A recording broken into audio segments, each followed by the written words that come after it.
Hello all. അപ്പൊ Christmas ഒക്കെ ആയിട്ട് എന്താ നിങ്ങൾക്കൊക്കെ പരിപാടി? ഇവിടെ പരിപാടി ഞാനും അമ്മയും ഒരു ക്രിസ്മസ് ട്രീ ഉണ്ടാക്കാൻ നോക്കുകയാണ്. അപ്പൊ ഇതാണ് കേട്ടോ നമ്മുടെ താരത്തെ നിങ്ങൾക്ക് മനസ്സിലായിട്ടുണ്ടോ എന്നറിയില്ല. രുദ്രയുടെ ബർത്ത്ഡേക്ക് എന്റെ അച്ഛൻ അവളുടെ ഫോട്ടോ വെക്കാൻ വേണ്ടിയിട്ട് ഉണ്ടാക്കിയതാണ് കേട്ടോ ഈ ഒരു ബർത്ത്ഡേ കഴിഞ്ഞതിന് ശേഷം എന്തെങ്കിലും ഒരു യൂസേജ് വേണ്ടേന്ന് വിചാരിച്ചിട്ട് അമ്മ ഇവിടെ കൊണ്ടുവന്ന് വെച്ചതാണ്. അപ്പോഴാണ് നമ്മുടെ നൈബർ ആയിട്ടുള്ള ടീച്ചർ പറഞ്ഞത് ഇതില് ക്രിസ്മസ് ട്രീ ഉണ്ടാക്കിയാൽ എങ്ങനെ ഇരിക്കും. പിന്നെ രണ്ടാമതൊന്നും ചിന്തിക്കാനുണ്ടായില്ല കേട്ടോ.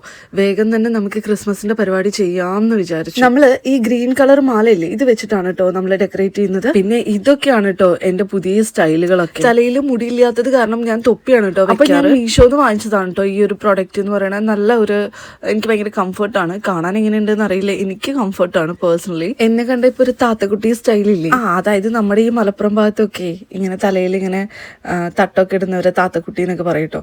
അതാണ് ഞാൻ ഉദ്ദേശിച്ചത്. സോ ഇങ്ങനെയാണ് കേട്ടോ നമ്മൾ ആദ്യം ചെയ്തത്. കുറച്ച് എത്തിയപ്പോഴാണ് നമുക്ക് ആ നഗ്നസത്യം മനസ്സിലായത്. ഫുൾ കവർ ചെയ്യാൻ വേണ്ടി നമ്മുടെ കയ്യിൽ മാല തികയില്ല. സോ പിന്നെ ഞങ്ങൾ അത് വേറൊരു മോഡൽ ആക്കാന്ന് വിചാരിച്ചു. അതായത് കുറച്ച് ഗ്യാപ്പ് ഇട്ടിട്ട് അതിന്റെ ഇടയിലൂടെ ലൈറ്റ്സ് വെക്കാം. അങ്ങനെ എടുത്ത പണി വീണ്ടും ചെയ്യാൻ തുടങ്ങി. ചിലതൊക്കെ പൊട്ടിയും ചെയ്തു കേട്ടോ. ശരിക്കും പറഞ്ഞാൽ അത് പൊട്ടിയതല്ല, അത് ഒരു ചെറിയൊരു പീസാണ്. അത് നമ്മളിങ്ങനെ ജോയിൻ ചെയ്യിപ്പിച്ചതാണ്. ഈ മാലയ്ക്ക് കഴിഞ്ഞ വർഷം 20 രൂപയായിരുന്നു കേട്ടോ ആ ഒരു ചെറിയ പീസിന് വരുന്നത്. ഈ വർഷമായപ്പോഴേക്കിനും അത് ഒരു 10 രൂപയും കൂടെ കൂടിയിട്ട് 30 ആയിട്ടുണ്ട്. ഞാൻ ചെറുതാകുമ്പോ തൊട്ട് എനിക്ക് ഇങ്ങനെ പുൽക്കൂട് ഉണ്ടാക്കുക, ക്രിസ്മസ് ട്രീ ഉണ്ടാക്കുക, ഇങ്ങനത്തെ കാര്യത്തിനൊക്കെ ഭയങ്കര ഇൻട്രസ്റ്റ്. കഴിഞ്ഞ വർഷം രുദ്ര ചെറിയ കുട്ടിയായത് കാരണം എനിക്ക് വല്ലാണ്ട് സെലിബ്രേറ്റ് ചെയ്യാൻ പറ്റിയില്ല. പക്ഷെ ഞാൻ കഴിഞ്ഞ തവണ അവളുടെ ഫോട്ടോസ് ഒക്കെ എടുത്തിട്ടുണ്ടായിരുന്നു. അവസാനം കഴിഞ്ഞ വർഷത്തെ ഒരു മാലയും കൂടെ എടുക്കേണ്ടി വന്നു കേട്ടോ തികയാൻ വേണ്ടിയിട്ട്. പിന്നെ ഇതാ നമ്മൾ ഇങ്ങനെ റൗണ്ട് ഒക്കെ അടിച്ച് ഇങ്ങനെ ലൈറ്റ്സ് ഒക്കെ ഇട്ടിട്ടുണ്ട്. എനിക്കെല്ലാ സെലിബ്രേഷൻസ് അതുപോലെ ആരുടെങ്കിലും ബർത്ത്ഡേ ഉണ്ടെങ്കിൽ അതൊക്കെ സെലിബ്രേറ്റ് ചെയ്യുന്ന ഭയങ്കര ഇഷ്ടമാണ്. അതിപ്പോ നമ്മുടെ കയ്യിൽ കുറച്ച് എമൗണ്ട് ഉള്ളെങ്കിലും ആ എമൗണ്ടിനുള്ളത് അങ്ങനെ നമ്മുടെ ട്രീനെ നമ്മൾ പ്ലേസ് ചെയ്തിട്ടുണ്ട്. പിന്നെ ഇതാ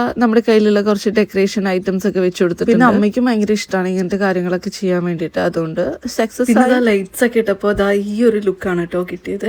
അപ്പൊ ഫൈനലായിട്ട് എനിക്ക് ഭയങ്കര ഇഷ്ടപ്പെട്ടു. നമ്മൾ റെഡി ആക്കി അന്ന് നൈറ്റിൽ തന്നെ കരോളൊക്കെ വന്നു കേട്ടോ. പേഴ്സണലി എന്റെ കാര്യം പറയുകയാണെങ്കിൽ ഞാൻ ഭയങ്കര ഹാപ്പിയാണ്. അവരും പറഞ്ഞു നന്നായിട്ടുണ്ട് എന്നൊക്കെ. അപ്പോ നമ്മള് ഒരു കാര്യം ചെയ്തിട്ട് അതിന് നല്ലൊരു അഭിപ്രായം പറയുമ്പോൾ നമുക്ക് എന്തായാലും അതൊരു മോട്ടിവേഷൻ ആണല്ലോ. എന്റെ ക്രിസ്മസിന്റെ വിശേഷങ്ങൾ ഇങ്ങനെയൊക്കെയാണ്. അപ്പൊ തീർന്നിട്ടില്ല, നമുക്ക് അടുത്ത വീഡിയോയിൽ ബാക്കി കാണാം. അതുവരേക്കും ടാറ്റാ ബൈ ബൈ.